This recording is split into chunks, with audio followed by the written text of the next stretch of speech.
saya Billy Jai sebagai anggota. Saya Berkat sebagai anggota. Saya Charles sebagai anggota. Saya Liza sebagai anggota. Dan saya Jonyaman sebagai anggota. Saya Franciscus Pardee sebagai anggota. Oke, baik, di sini kami akan menjelaskan beberapa materi. Ada 4 materi yang akan kami jelaskan, yaitu 1. Memahami ragam aplikasi komunikasi data. Yang kedua, menganalisis berbagai standar komunikasi data. Dan yang ketiga, menganalisis proses komunikasi data dalam jaringan. Dan yang keempat, memahami aspek-aspek teknologi komunikasi data dan suara. Baik, yang pertama akan menjelaskan itu dari saudara kita Effendi. Oke, di sini kita akan belajar yang nomor 1 yaitu memahami ragam aplikasi komunikasi data. Nah, di mana kita tahu itu ragam itu bisa disebut dengan jenis. Nah, jadi maksud dari memahami ragam aplikasi komunikasi data ini adalah jenis aplikasi yang bisa kita gunakan untuk berkomunikasi data. Nah, ada contoh yang bisa kita ambil untuk sebagai ragam aplikasi komunikasi data. Nah, yang pertama itu ada kita pakai yang namanya meeting yang namanya ada Zoom. Nah, itu adalah salah satu ragam dari aplikasi komunikasi data. Nah, kedua itu ada yang namanya itu pesan instan. Nah, apa arti dari pesan instan ini? Itu contohnya aplikasi kayak kita menggunakan WhatsApp, Facebook, atau Messenger. Itu disebut dengan yang namanya pesan instan. Nah, selanjutnya itu ada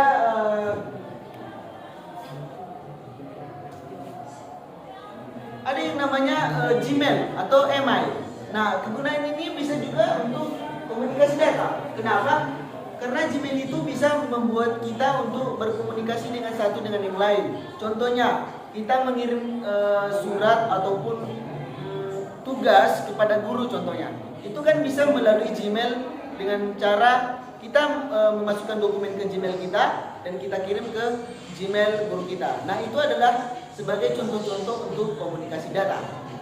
Nah, selanjutnya akan dilanjutkan oleh moderator. Oke, baik, terima kasih atas saudara Effendi yang sudah menjelaskan tentang memahami ragam aplikasi komunikasi data.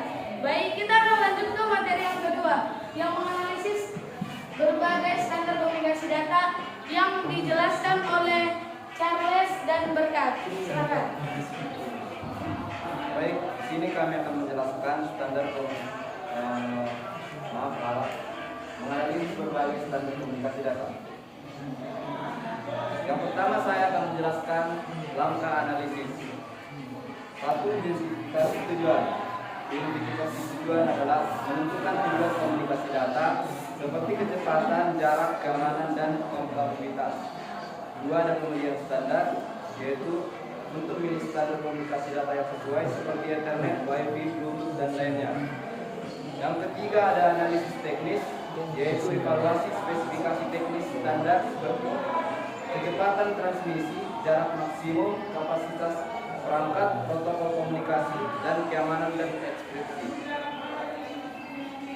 Analisis ekonomis, yaitu evaluasi biaya, implementasi perawatan dan penggunaan standar. Analisis kompleksitas, yaitu memastikan kompleksitas standar dengan perangkat dan sistem yang ada. Analisis keamanan, yaitu evaluasi keamanan standar terhadap ancaman dan serangan. Dan perbandingan adalah untuk membandingkan standar komunikasi data berdasarkan kriteria yang ditentukan. Selanjutnya ada faktor analisis, yaitu yang pertama ada kecepatan. Kecepatan yaitu ada baterai, throughput, dan latensi. Nomor 2 ada jarak, yaitu jarak maksimum dan cakupan. Nomor 3 ada keamanan, yaitu enkripsi, autentikasi, dan integritas data. Yang keempat ada kompatibilitas, yaitu perangkat, sistem operasi, dan protokol. Yang kelima ada biaya, yaitu biaya perangkat, instalisasi, dan perawatan. Yang keenam ada kualitas, yaitu kualitas sinyal, interferensi, dan kesalahan. Dan yang ketujuh ada skalabilitas, yaitu kemampuan menangani peningkatan trafik. Saya akan menjelaskan tentang standar komunikasi data. Yang pertama adalah TCP atau IP, Transmisi Kontrol Protokol atau Internet Protokol. Standar komunikasi data ini yang paling umum digunakan di internet. TCP atau IP memastikan bahwa data dikirimkan dengan benar dan efisien. Yang kedua ada HTTP, Hypertext Transfer Protocol. Standar komunikasi data digunakan untuk mengirim data melalui web. Yang ketiga ada FTP, File Transfer Protocol. Standar komunikasi data yang digunakan untuk mengirim file antara komputer. Yang keempat ada SMTP, Simple Mail Transfer Protocol. Standar komunikasi data yang digunakan untuk mengirim email. Lalu ada protokol komunikasi data. Yang pertama TCP, Transmission Control Protocol. Protokol komunikasi data yang memastikan bahwa data dikirimkan dengan benar dan efisien. Yang kedua ada UDP, Unsert Data Transfer Protocol.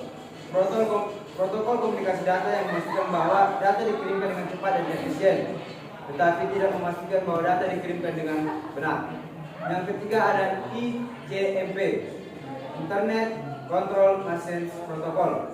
Protokol komunikasi data digunakan untuk mengirim pesan, kesalahan dan informasi lainnya. Yang ketiga ada 4 standar komunikasi data. Yang pertama meningkatkan kompatibilitas standar.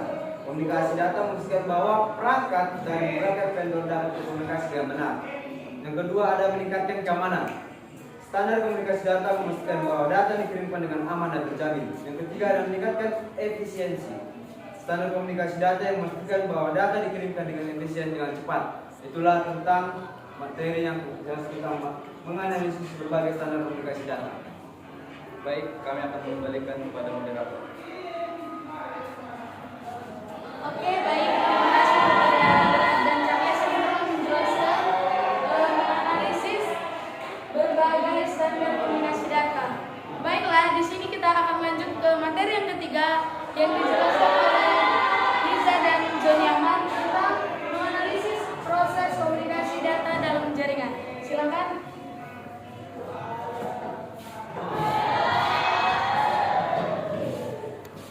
Baik, di sini kami akan menjelaskan tentang menganalisis proses komunikasi data dalam jaringan. Tentunya di analisis proses komunikasi data dalam jaringan terdapat beberapa model komunikasi. Tentu di dalamnya ada penerima, pengirim, media transformasi dan protokol. Yang pertama model komunikasi. Model komunikasi terbagi menjadi 4, yaitu 1 pengirim atau sender. Pengirim atau sender itu adalah yang bertugas untuk mengirimkan data. Yang kedua, penerima atau receiver. Penerima ini berfungsi untuk menerima data. Yang ketiga, media transmisi. Media transmisi ini berupa kabel, wifi, satelit, dan lain-lain. Yang keempat, protokol. Protokol ini adalah aturan komunikasi. Contohnya TCP, IP, HTTP, FTP, dan lain-lain. Oke, mari kita lanjut yang kedua, yaitu mengenai proses komunikasi. Nah, proses di komunikasi ini terbagi atas 4 bagian. Yang pertama diantaranya yaitu encoding, yang kedua transmisi, yang ketiga decoding, dan yang keempat penerimaan. Nah, setelah kita mengetahui 4 bagian itu, sekarang kami di sini akan menjelaskan maksud dan arti dari 4 bagian tersebut. Yang pertama, apa itu yang dimaksud dengan encoding? Encoding adalah pengirim yang mengubah data menjadi sinyal digital. Dan yang kedua yaitu ada transmisi. Nah, apakah itu yang dimaksud dengan transmisi? Transmisi adalah sinyal digital yang dikirimkan melalui media transmisi itu sendiri. Kemudian yang ketiga ada yang dinamakan decoding. Nah, apa itu yang dimaksud dengan decoding? Decoding juga dapat diartikan sebagai penerima mengubah sinyal digital kembali menjadi data. Dan yang terakhir ada bagian penerimaan. Dan yang dimaksud dari penerimaan ini adalah penerima yang menerima suatu data. Baik, setelah proses komunikasi, tentu kita akan masuk ke tahapan komunikasi data yang terbagi menjadi 5 bagian. Yang pertama koneksi, yang kedua autentikasi, yang yang ketiga transmisi data, yang keempat pengakuan, dan yang kelima penghentian koneksi. Yang pertama koneksi. Koneksi adalah penerima dan pengirim yang saling terhubung atau terkoneksi. Yang kedua autentikasi, yaitu pengirim dan penerima memverifikasi identitas. Yang ketiga transmisi data. Transmisi data ini merupakan pengirim dan penerimaan data. Yang keempat pengakuan. Pengakuan merupakan penerima mengakui penerimaan data. Yang kelima penghentian koneksi atau koneksi ditutup. Oke, ke bagian terakhir kita masuk pada faktor yang mempengaruhi komunikasi data. Yang pertama yaitu kecepatan, kedua kualitas sinyal, ketiga kapasitas jaringan, keempat kesalahan, dan yang kelima yaitu keamanan. Oke, maksud dari kelima bagian ini yang pertama kecepatan. Kecepatan adalah waktu transmisi data yang dilakukan. Dan yang kedua kualitas sinyal. Kualitas sinyal adalah kekuatan dan kejernihan suatu sinyal yang digunakan. Kemudian yang ketiga yang di sini adalah kapasitas jaringan. Nah, kapasitas jaringan adalah banyaknya data yang dapat kita kirimkan. Kemudian yang keempat ada kesalahan.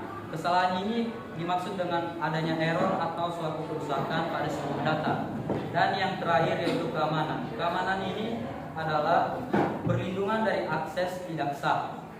Oke, sekian saya kembalikan kepada moderator. Oke, baik, terima kasih buat Saudara Joni Amanda Riza yang telah menjelaskan tentang menganalisis proses komunikasi data dalam jaringan. Baiklah, kita masuk ke tahap materi yang terakhir, nomor 4, memahami aspek-aspek teknologi komunikasi data dan suara, yang akan dijelaskan oleh Saudara Franciscus. Silakan. Baik, saya akan menjelaskan di sini yaitu nomor 4, memahami aspek-aspek teknologi komunikasi dan data dan suara. Yang dimana yang kita bahas di situ ada dua, yaitu teknologi data dan teknologi suara. Yang dimana teknologi data ini ada 5, seperti jaringan komputer, yaitu bermacam-macam. LAN yaitu Local Area Network, WAN Wide Area Network, MAN Metropolitan Area Network. Terus yang kedua protokol jaringan seperti TCP atau IP, HTTP, FTP, SMTP. Terus yang ketiga teknologi wireless seperti Wi-Fi, Bluetooth, GSM atau CDMA. Terus yang keempat itu keamanan data seperti enkripsi atau firewall. Terus yang kelima itu berbasis data seperti relasional atau MySQL. Terus kita masuk ke teknologi suara. Teknologi suara ini juga memiliki 5, yaitu jaringan suara. Jaringan suara, terus format suara, teknologi pengkodean suara, sistem suara, perangkat suara. Yang dimana setiap apa ini memiliki masing-masing apa, seperti jenis suara. Ada yang analog dan digital. Terus format suara ada MP3, MAV atau AAC. Terus yang ketiga itu ada PCM, ADPCM. Terus yang keempat sistem suara ada mono, stereo.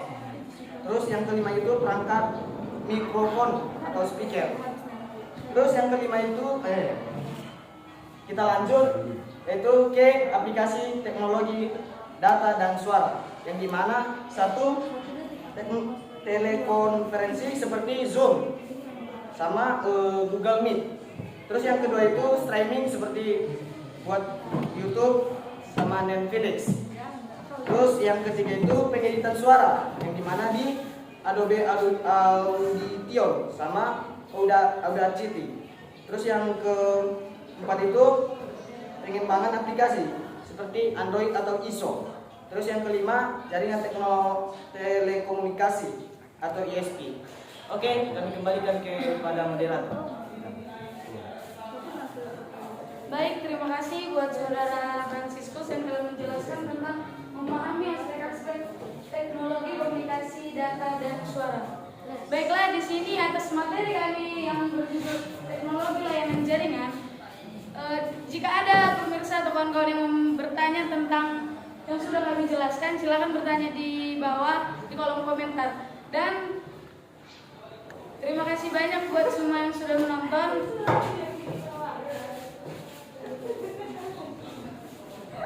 Sekian dan terima kasih. Selamat siang. Selamat siang. Siap, luar biasa. Sudah selesai dulu lagi.